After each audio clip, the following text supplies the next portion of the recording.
Travel is meant to bring joy, discovery, and escape, but sometimes a simple trip turns into something far darker. Hidden behind famous landmarks and dream destinations are stories of tourists who never made it home. In this video, we will uncover 5 more of the most disturbing tourist deaths ever recorded.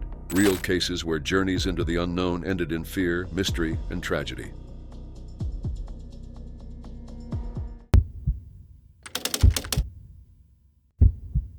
It was January 24, 2016 in Grenada, a small island in the Caribbean known for calm beaches and being one of the safest places for travelers. For 39-year-old Jessica Kolker and her husband, 62-year-old Brian Melito, this was meant to be the start of a dream vacation. They had landed just the day before and were staying at a quiet guest house near a beach in St. David Parish. But less than 24 hours into their trip, everything took a tragic turn. Jessica was from Atlanta, Georgia. She worked as a licensed physician assistant in anesthesiology at Children's Healthcare of Atlanta. Co-workers described her as dedicated, intelligent, and kind, especially when working with children during difficult surgeries. Outside of work, she loved traveling, dancing, and forming close connections with others. In 2014, she met Brian during a dance workshop in Costa Rica. The two quickly grew close and married in November. Their Caribbean getaway was supposed to be peaceful, but on that Sunday morning, while walking the quiet crescent-shaped beach, they crossed paths with a man named David Benjamin. Witnesses later said he had often been seen on the beach asking visitors for money. Benjamin was 27 years old and from a small village called Coles Gap on the western side of Grenada. His past included a troubling record. In 2009, he was convicted of robbery and burglary. In 2013, he was convicted of a violent offense against a minor. He had served time and was released from prison in November 2015, just 2 months before encountering Jessica. That morning, around midday, Benjamin approached Jessica and Brian with a machete. He forced them into a more isolated part of the beach, surrounded by mangroves,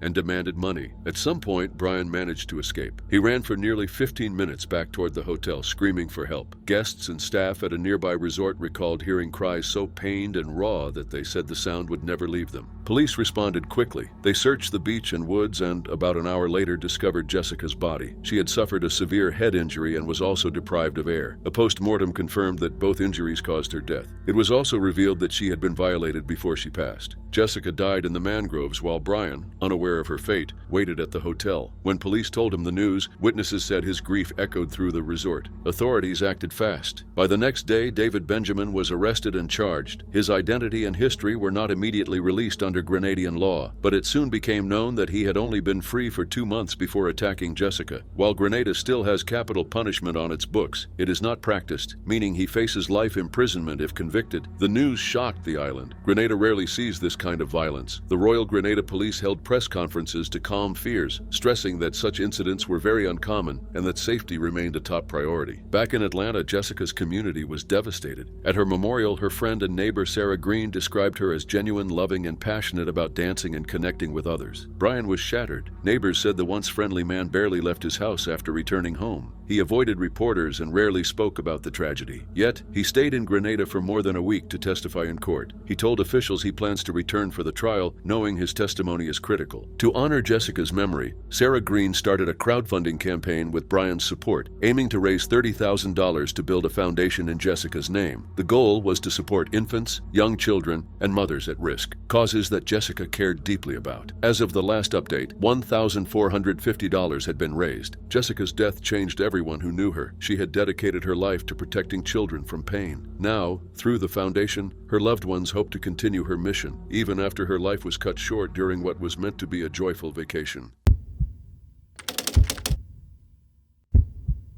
It was January 8, 2022 at Furnace Lake in Capitolio, a town in the Brazilian state of Minas Gerais. The lake was created in the late 1950s by the Furnace Dam and became known for its tall canyon walls, some more than 20 meters high. Tourists often came here for speedboat rides, passing waterfalls and cliffs. On this day, the lake was crowded with visitors. For several days before, heavy rain had soaked the region. Civil defense officials had already warned the public about flooding and the risk of falling rocks. Around 12:30 p.m., everything changed.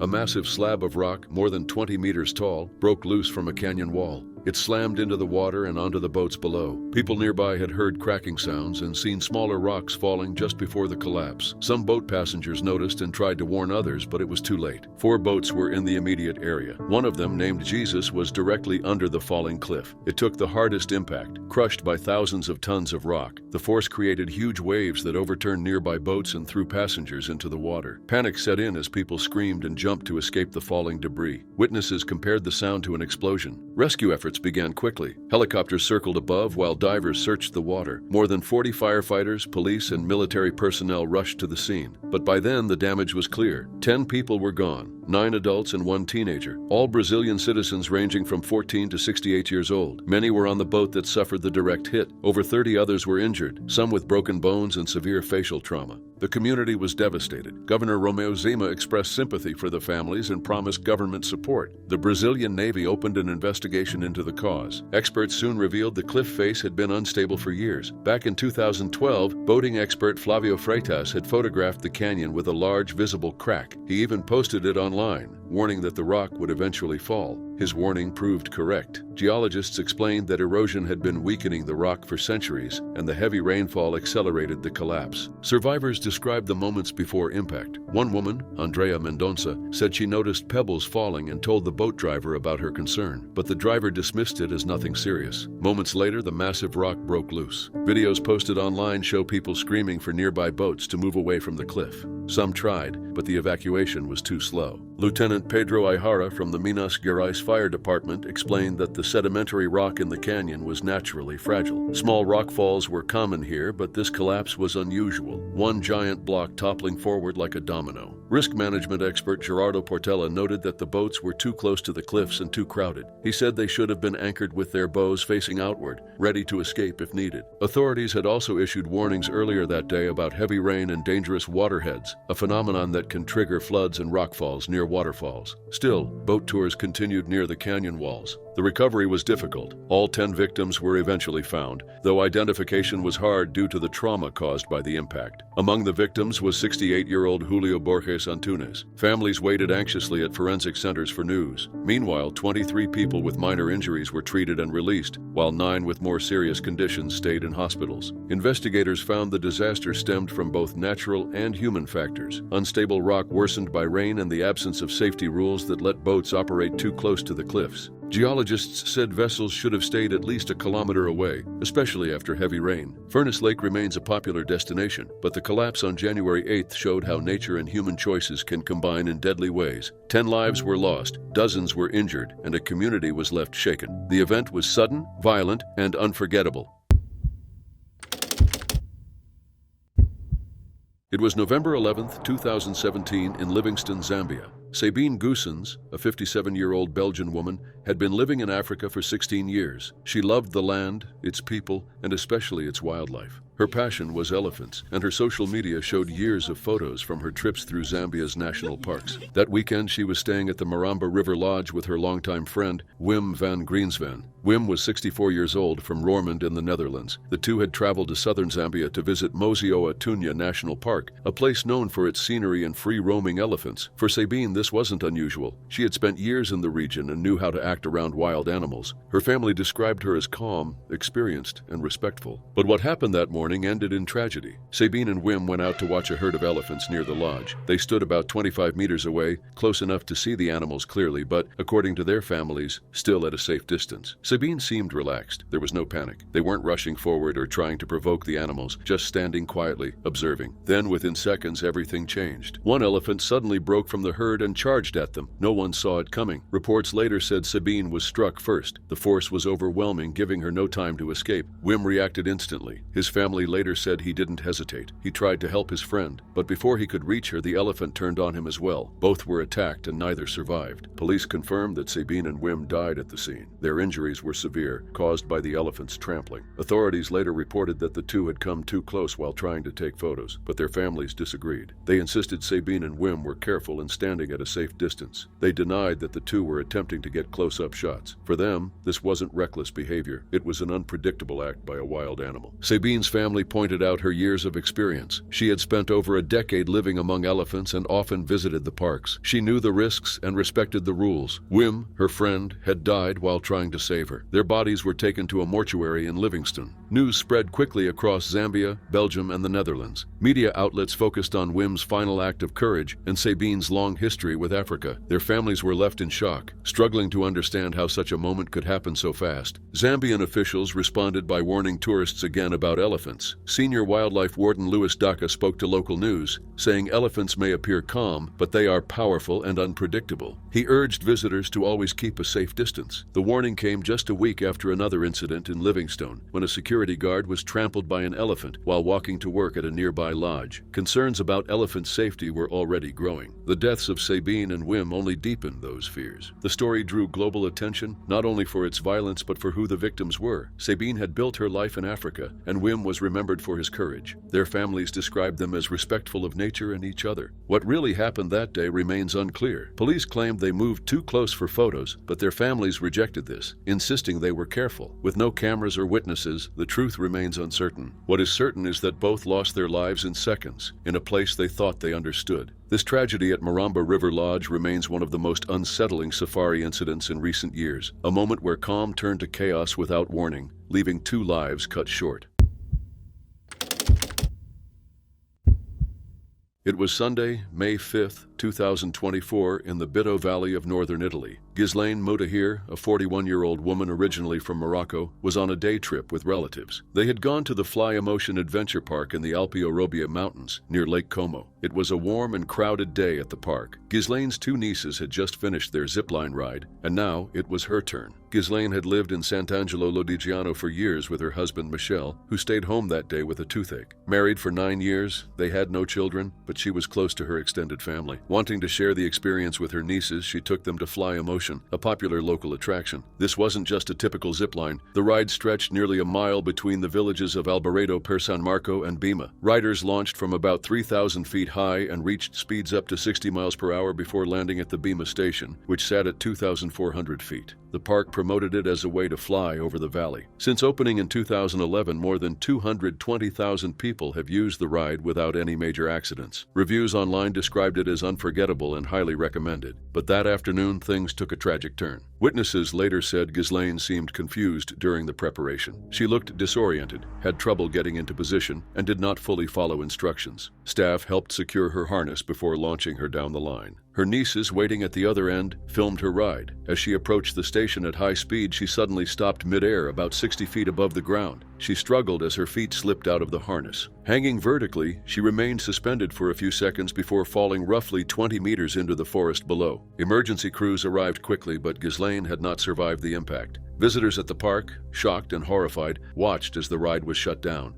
Soon after, the official website announced all activities were suspended. Authorities launched an investigation for negligent homicide against unknown persons. The niece's video became central evidence, along with Ghislaine's harness, the equipment, and park maintenance records. When her body was recovered, only the upper harness straps were still attached. The leg straps were missing. An engineering report confirmed the leg supports had not been properly fitted. At times, they appeared absent entirely. The report also noted that no secondary checks were done, and staff had ignored proper procedures. Officials found serious shortcomings in Fly Emotion's operations, including both technical failures and poor management. 4 people came under investigation: the park's owner, Matteo Sanguinetti, 2 employees who prepared riders, and another staff member who authorized her launch. Ghislaine's family hired a lawyer, arguing she had not been secured properly. 9 months later, they shared her final photo, a smiling selfie in the valley before the ride. Her husband Michel was devastated. He rushed to the park after hearing the news. Speaking to local media, he said that he thought she had only been injured, but now she's gone. He further said that he should have been there with her too. Fly Emotion has remained closed as prosecutors blocked reopening efforts by local mayors, insisting safety issues be resolved first. While officials warned of economic impacts, investigators stressed accountability. Prosecutor Stefano Latorre confirmed a full review, noting the safety belts should secure both the upper and lower body, though only the upper part held in this case. Police suggested Ghislaine may have experienced a panic episode or medical issue when stuck mid-air, though this has not been proven. What is clear is that the harness failed to protect her, regardless of what happened in those final moments. Online, reactions were mixed. Some past visitors said the news shook them, while others defended the ride's long safety record. Still, many agreed that even one fatal fall was unacceptable. The case drew comparisons to a 2022 accident in Brazil, where a man died after a zipline snapped. But unlike that case, Ghislaine's death was tied to the harness system. Today, the park remains closed. The investigation is ongoing, and her family continues to wait for answers.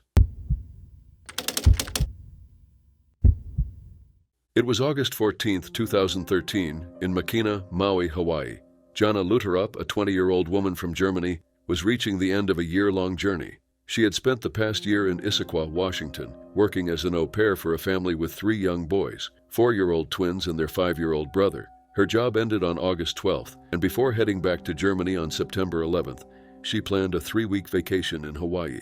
2 days later, Jana went snorkeling off Palauia Beach, about 100 yards from shore. The conditions were rough that day. The water was choppy and visibility was poor. She was floating near the surface when something came out of the murky water. A shark attacked, severing her right arm completely. The arm was never recovered. Witnesses on shore heard her scream. Among them were Rick Moore, a 57-year-old teacher from California, and his friend, 61-year-old Nicholas Grisafi, who were standing on the beach at the time. Moore recalled that when they looked out, there was blood everywhere in the white water around her. Moore spotted Jana floating on her back, badly injured but alive. Without thinking, he ran into the ocean. The current was strong, and the water around her was filled with blood. He realized the shark could still be nearby. As he swam toward her, he prayed out loud for protection. When he reached her, Jana was barely conscious and managed to wrap her arm weakly around his neck. Moore swam backstroke toward the shore with her resting on his chest. She drifted in and out of awareness, at one point expressing that she believed she was dying. At the shoreline, Grisafi took Jana from Moore and held her against his chest. He later said that even though he wore a white rash guard, almost no blood showed on it.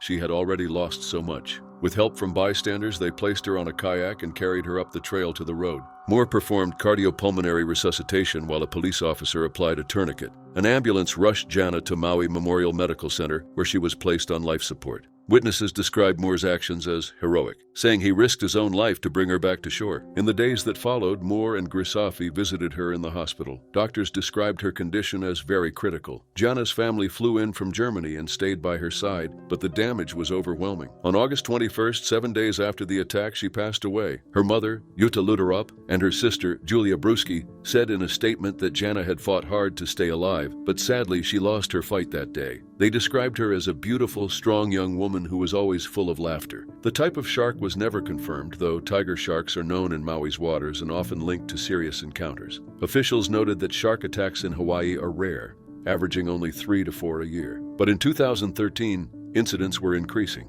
Jana's case marked the 7th that year and the 4th in Maui alone. Authorities closed nearby beaches after the attack, though they reopened the next day when no further sightings were reported. In Jana's hometown of Zierenberg, Germany, her community mourned. She had been part of a local dance group and kept a blog about her year in the U.S. and her excitement about visiting Hawaii before returning home. She never made that flight back. Cultural Care Au Pair, the agency she worked with, shared that Jana died surrounded by family and asked for donations to the Maui Memorial Medical Center Foundation in her memory. Her family thanked the people of Maui and the medical staff who tried to save her. For Moore and Grisafi, the memory of that day never faded. Grisafi explained that the sight of the arm did not disturb him, as they had witnessed much at their age, but the sound of her scream was something he knew he would never forget. Jana was just 20 years old, looking forward to the next chapter of her life. But in one moment, everything changed, and despite the efforts of strangers, doctors, and her family, she never made it home.